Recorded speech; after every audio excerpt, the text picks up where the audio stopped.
ଆରେ ଶୁଣୁଛ? କଣ ହେଲା କୁହ? ଏବେ ଯୋଉ ଫଟୋ କରୁନାହାନ୍ତି କୋଉ ଫଟୋ?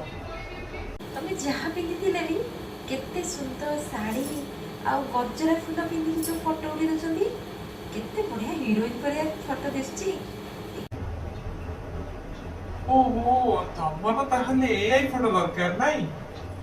ହଁ ହଁ, ସେଇ ଫଟୋ ସୋସିଆଲ ମିଡ଼ିଆରେ ଅପଲୋଡ୍ କରନା, ବଢିଆ ଭିଉ ଯାଉଛି ଆଉ ଭାଇରାଲ ବି ହଉଛି। ପ୍ଲିଜ ମୋର ଟିକେ କରିଦିଅ। ତମେ ଜାଣିଛ ଏଆଇ ମାନେ କଣ?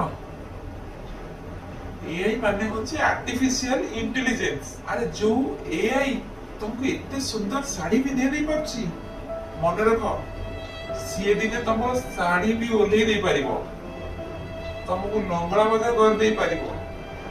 ବୁଝିପାରୁଛ? ଆଉ ଆଜିକାଲିର ୟଙ୍ଗ ଜେନେରେସନ ଯୋଉ ପିଲାମାନେ, ସେମାନଙ୍କୁ ବି ଆଉ କିଛି କହିହବନି। ଯଦି ସେମାନେ କିଛି ଭୁଲ କଲେ ତାହେଲେ ସେମାନେ କହିବେ ନା ନା ଏଇ ଫଟୋ ତ ଆମର ନୁହଁ, ଏଇଟା ତ ଏଆଇ ଫଟୋ। ସେଠି କିଛି କହିହବ ସେମାନଙ୍କୁ?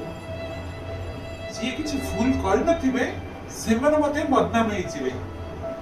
ସେମାନେ এই ବଦନାମୀକୁ ସହି ନ ପାରି ସୁଇସାଇଡ୍ ମଧ୍ୟ କରିପାରନ୍ତି। ବୁଝିପାରୁଛ ସିଚୁଏସନ କଣ ହବା ଆଗକୁ? ବୁଝିପାରୁଛ ନା ନାଇଁ? ନାଇଁ ବାବା, ମୋର ଏସବୁ ଦରକାର ନାହିଁ। ଆପଣମାନଙ୍କୁ ମଧ୍ୟ ମୁଁ ଅନୁରୋଧ କରୁଛି ଏଇ ସବୁ ଟ୍ରେଣ୍ଡ ଫଲୋ କରନ୍ତୁନି। ଏଆଇଠୁ ସାବଧାନ ହେଇକି ରୁହନ୍ତୁ। ସତ କହିଲି ନା ନାଇଁ କମେଣ୍ଟରେ ନିଶ୍ଚିତ ଜଣାଇବେ। ରହିଲି, ଜୟ ଜଗନ୍ନାଥ।